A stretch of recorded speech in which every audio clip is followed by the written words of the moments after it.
देख रहे हैं पीएन न्यूज लाइव, आपकी आवाज। वाराणसी में एनएसई और वाराणसी जिला प्रशासन द्वारा वर्कशॉप का आयोजन। भारत के प्रमुख stock exchange national stock exchange NSE ने वाराणसी जिला प्रशासन के साथ मिलकर एक इंटरैक्टिव सेमिनार और वर्कशॉप का आयोजन किया।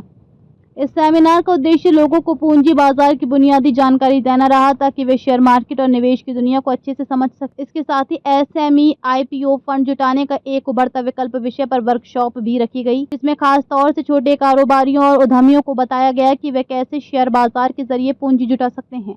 इस कार्यक्रम में राज्य सरकार के अधिकारी, corporate professionals, pensioners, MSME promoters, व्यापारियों, उद्यमियों और वरिष्ठ छात्रों ने बढ़ चढ़कर हिस्सा लिया। कार्यक्रम की शुरुआत दीप प्रज्वलन के साथ हुई, जिसमें वाराणसी के मंडलायुक्त एस राजलिंगम, मुख्य विकास अधिकारी हिमांशु नागपाल, सेबी के कार्यकारी निदेशक मनोज कुमार, एनएसई के chief regulatory officer Ankit Sharma और वाराणसी के संयुक्त उद्योग आयुक्त उमेश कुमार जैसे जाने माने अधिकारी शामिल रहे। वाराणसी के मुख्य विकास अधिकारी हिमांशु नागपाल ने कहा, हम वाराणसी में निवेशकों की जागरूकता बढ़ाने और एसएमई को बढ़ावा देने के लिए लगातार प्रयास कर रहे हैं। एनएसई के साथ मिलकर आयोजित की गई ये वर्कशॉप इस दिशा में एक महत्वपूर्ण कदम है। इसका उद्देश्य लोगों को निवेश की जरूरी बातों और धोखाधड़ी से बचने के तरीकों के बारे में जानकारी देना, साथ ही योग्य एसएमई को पूंजी बाजार की तरफ प्रेरित करना था। एनएसई इमर्ज प्लेटफॉर्म पर लास्टिंग से हमारे एसएमई को न सिर्फ बेहतर पहचान मिलेगी बल्कि अंतर्राष्ट्रीय स्तर पर भी उनकी साख भी बनेगी। हम पूरी कोशिश कर रहे हैं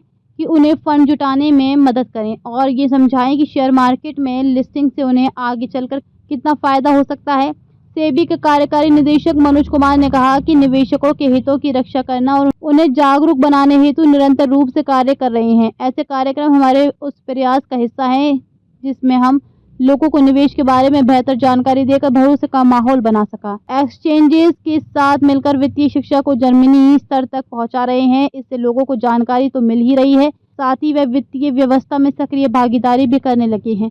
हमारा फोकस एसएमई सेक्टर को मजबूत करने पर भी है ताकि उन्हें आम लोगों की भागीदारी से बेहतर तरीके से फंड मिल सके। ये तभी मुमकिन है जब हम इन्हें इनिशियल पब्लिक ऑफरिंग्स यानी आईपीओ जैसे विकल्पों के जरिए पूंजी बाजार से जुड़ने के बारे में जागरूक करें और नए फंड जुटाने के तरीके से अवगत कराएं। एनएसई के मुख्य व्यवसायिक विकास अधिकारी श्री रामकृष्णन ने कहा कि वित्तीय साक्षरता को बढ़ावा देना, निवेशकों को सशक्त बनाना, छात्रों में कौशल को बढ़ावा देना और एमएसएमई में जागरूकता लाना, इन्हीं विचारों पर यह पहल काम करती है। वाराणसी जिला प्रशासन के साथ हमारी साझेदारी इसी दिशा में एक अहम कदम है। 10 मई 2025 को नेशनल स्टॉक एक्सचेंज एनएसई और वाराणसी जिला प्रशासन वीडीए के बीच हुए समझौता ज्ञापन एमओयू पर हस्ताक्षर के बाद एक संयुक्त पहल की शुरुआत हुई है, जिसका लक्ष्य लोगों में वित्तीय साक्षरता बढ़ाना और एमएसएमई को फंड जुटाने में मदद करना है। इस साझेदारी के तहत वीडीए के सहयोग से एनएसई पूरे क्षेत्र में वित्तीय जागरूकता और निवेश शिक्षा से जुड़ी विभिन्न गतिविधियां आयोजित करेगा। इसके साथ ही एमएसएमई को एनएसई इमर्ज प्लेटफॉर्म के जरिए पूंजी जुटाने हेतु मार्गदर्शन भी दिया जाएगा।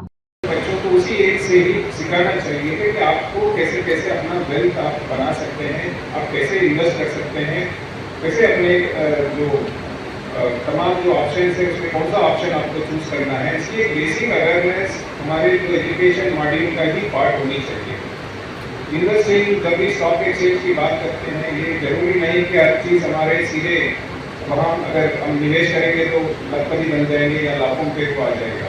वो भी एक जैसे बाकी आप सीए के लिए आप पढ़ाई करते हैं या फिर और कोई प्रोफेशनल कोर्स के लिए करते हैं, इसी प्रकार एज एन इन्वेस्टर भी आपको कुछ बेसिक जानकारियाँ, वो बेसिक उसकी अंडरस्टैंडिंग होना बहुत ज़रूरी है।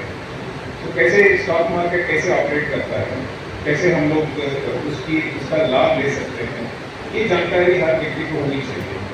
जैसे मैं भी गवर्नमेंट का पार्ट हूँ, जो गवर्नमेंट सर्वेंट्स है उनकी अगर देखा जाए मोस्टली हम लोग जैसे जॉब सिक्योरिटी के नाते जो अपने जो पैसे हैं अपने अकाउंट पे तो पड़ा रहेगा।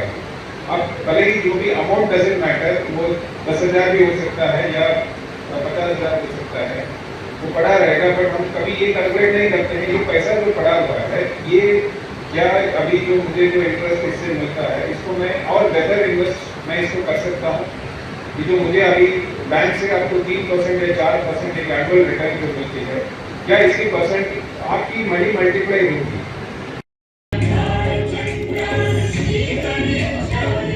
एक बार सब लोग हाथ लगा